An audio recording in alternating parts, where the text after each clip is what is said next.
नमस्कार, स्वागत है आपका। आप देख रहे हैं बात में दम है। मैं हूं आपके साथ विवेक शांडिल्य। हमारे देश में डॉग्स को लेकर, पेट्स को लेकर, कुत्तों को लेकर कई बार वाद विवाद वाली स्थिति बन जाती है। लेकिन कहीं कहीं ऐसा देखने को नहीं मिलता कि बहुत संघर्ष वाली स्थिति बन जाए, मामला सुप्रीम कोर्ट तक पहुंच जाए। लेकिन हाल के दिनों में ऐसा हुआ, जहां पर डॉग लवर्स भी सामने आए और जिनको प्रॉब्लम थी वो भी सामने आए, और इस बीच था सुप्रीम कोर्ट। और सुप्रीम कोर्ट ने इस मामले को सुना भी, इसमें इस मामले को सॉल्व करने की कोशिश भी की। सुप्रीम कोर्ट की तरफ से जो आदेश आया वो कुछ को पसंद आया, कुछ को पसंद नहीं आया। लेकिन क्या ये वाकई इतना बड़ा मुद्दा है जिसे एड्रेस किया जाना चाहिए, या इसे हम आपस में मिलकर एड्रेस कर सकते हैं? क्योंकि अगर स्ट्रे डॉग्स की बात करें, बेसिकली स्ट्रे डॉग्स को लेकर इशू है, तो इस देश में स्ट्रे डॉग्स की संख्या लाखों में है। और अगर सारे स्ट्रे डॉग्स खतरनाक हैं, तो फिर जो विक्टिम्स हैं या फिर जो पीड़ित हैं या फिर उनसे जो जिन लोगों को नुकसान हो रहा है, तो इनकी संख्या बहुत ज्यादा होनी चाहिए। तो ऐसा नहीं है कि सारे स्ट्रे डॉग्स जो है वो नुकसान पहुंचाते हों या हमला करते हों। जैसे हम इंसानों में कुछ लोग बीमार होते हैं, परेशान होते हैं, कुछ लोग भूखे होते हैं तो चिड़चिड़ापन आता है, गुस्सा होता है तो तनाव होता है।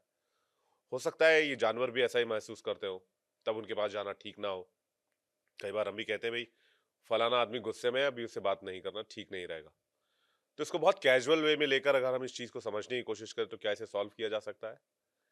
इस फील्ड पर काम करने वाली और एनिमल हस्बेंड्री और फिशरीज में लगभग 6-7 साल तक अपनी सेवाएं देने वाली मलिका पांडे जी आज हमारे साथ मौजूद हैं, जो बेहद खास मेहमान इस वक्त हमारे साथ इंडिया डेली में हमें ज्वाइन कर रही हैं। बहुत स्वागत है मलिका जी आपका हमारे स्टूडियो नमस्कार में। सर, आपको और आपके सभी दर्शकों को। आई थिंक मैं पहले तो आपकी शुक्रगुजार हूँ कि आपने मुझे मौका दिया अपनी बात सबके साथ समक्ष रखने के लिए। और मैं पिछले 3 साल से एनिमल हस्बेंड्री फिशरीज मिनिस्ट्री में रही। मैंने जी। पुरुषोत्तम रूपाला सर के साथ मैं उनकी असिस्टेंट पीएस थी, तो काफ़ी हमने काम किया रेबीज पर, डॉग बाइट्स पर। तो काफ़ी सारी चीज़ें सीखने को भी मिली इनफैक्ट। और thank you for having me here today. You most welcome Malika ji. इस पूरे कंट्रोवर्सी को कैसे देखती हैं आप?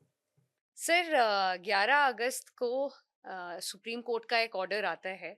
और वो काफ़ी एक ऑर्डर एकदम, उसमें उसके बाद बहुत सारे प्रोटेस्ट हमने देखे और मुझे आज तक उसके ईमेल्स भी आते हैं इनफैक्ट, कि ये हमने नहीं करना चाहिए।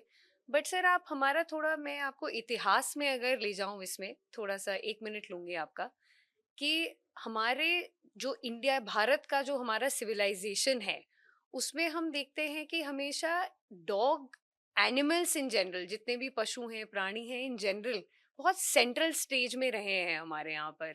चाहे सर सनातन की हमारे बात कर रहे सनातन हैं। की बात सनातन में करें तो सर।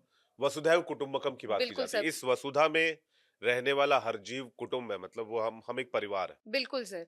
और सर महाभारत से अगर हम शुरू करें, तो जब युधिष्ठिर अपनी फाइनल जनी जर्नी टू हेवन में जा रहे थे, तो उनके साथ एक काला डॉग ही उनके साथ उस जर्नी में था। जो उनके कंप्लीट कर साथ पाया था। जो कंप्लीट कर पाया था उनके साथ।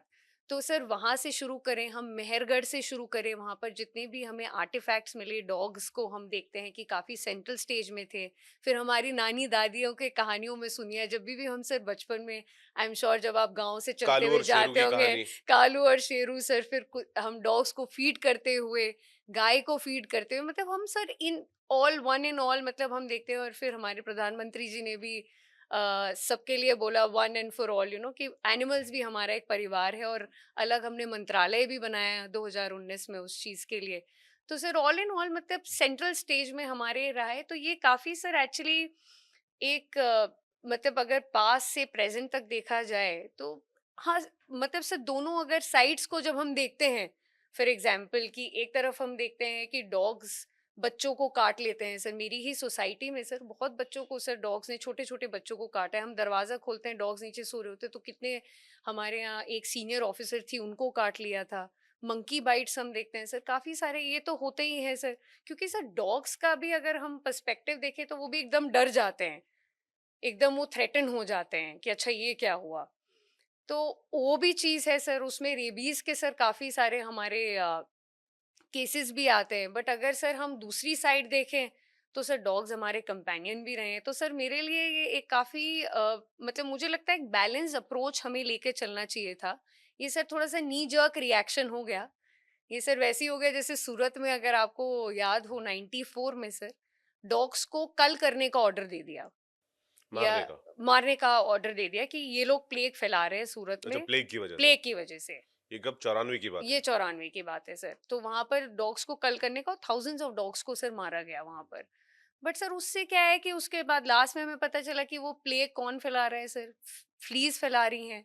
वो तो फैला ही नहीं रहे हैं और माइस फैला रही है, कुत्ते तो फैला ही नहीं रहे थे। तो सर ये नी जर्क रिएक्शन हमें प्रिवेंट करना चाहिए सर। सर एक और एग्जाम्पल है अंतर्राष्ट्रीय स्तर का, स्पैरोज सर जो हमारी होती है गौरैया, अगर आपने और जो सुना हो, विलुप्त हो गए, बहुत जो कम नज़र विलुप्त आते हो हैं गए आजकल, सर। तो बहुत कम दिखते हैं। चाइना में सर क्या हुआ एक मेरे बार, घर में एक आध दिखते हैं कभी-कभी, बहुत मुश्किल अच्छा, से सर तो मैं आपका सोसाइटी घर में रहता हूँ। काफ़ी क्लीन एनवायरनमेंट में होगा सर, आई थिंक आपके आस-पास काफ़ी सारे पेड़-पौधे होंगे, अदरवाइज़ से दिल्ली से तो विलुप्त ही हो गई है हाँ, गौरैया। दिल्ली से तो बिल्कुल बहुत कम नज़र आते हैं। मैं छोटा बिल्कुल था तो सर, बहुत दिखते थे। बहुत दिखते इवन थे। सुबह-सुबह ही उनका जमावड़ा लग जाता था और वो अपना शुरू हो जाते थे गुनगुनाना। बिल्कुल, और उनकी चहचहाहट से ही कई बार नींद खुलती थी आपकी, और सूर्य की पहली किरण से आपकी नींद खुलती थी। बिल्कुल, जब आप बिल्कुल सर। गाँव में मैं जब अपने होम टाउन में रहता था, तब जी सर, जब जी मैं सर। स्कूलिंग चल रही थी मेरी, तब की बात है हाँ वो। जी, हाँ जी, हाँ तो जी। मुझे बहुत ऐसी अच्छी मेमोरीज़ हैं। अब जैसे एक डॉग वाली बात बताई आपने सर, कि बचपन में हमें बताया जाता था कि भई हमें हर जीव-जंतु से प्यार करना चाहिए। तो हमारे घर में एक रिचुअल था कि शाम की जो पहली रोटी बनती थी,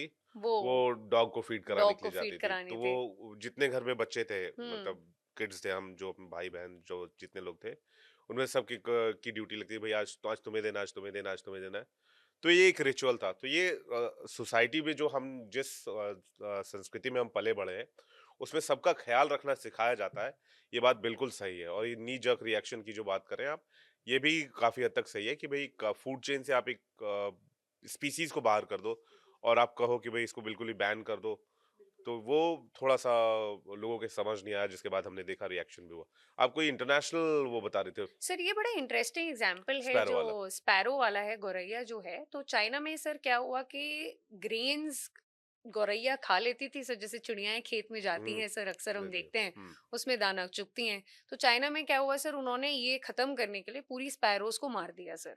जैसे हमारे यहाँ सूरत में डॉग्स को मारा था, यहाँ पर सर चाइना में इन्होंने मार दिया सर गौरैया को। उसके बाद क्या हुआ सर, जो लोकस्ट होता है, जो मतलब अटैक करता है, जो आपने देखा होगा काफी, नहीं होता सर वो टिड्डे। उड़ते टिड्डे टाइप के जो होते हैं सर, उन्होंने सर पूरा अटैक करके चाइना के पूरे फील्ड्स को खत्म कर दिया। पहले उसको गौरैया तो खा लेती थी सर, लेकिन अब वो गौ गौरैया जो टिड्डे वगैरह चुग जाती हैं, चुग वो जाती छोटे है सर, कीड़े जो छोटे छोटे मकोड़े रहते हैं, एनिमल्स, हाँ। उनको तो चीन ने मार दिया, बट वो टिड्डे सर इतने ज्यादा हो गए क्योंकि कि उन्होंने पूरा ग्रेन्स को खत्म ही कर दिया।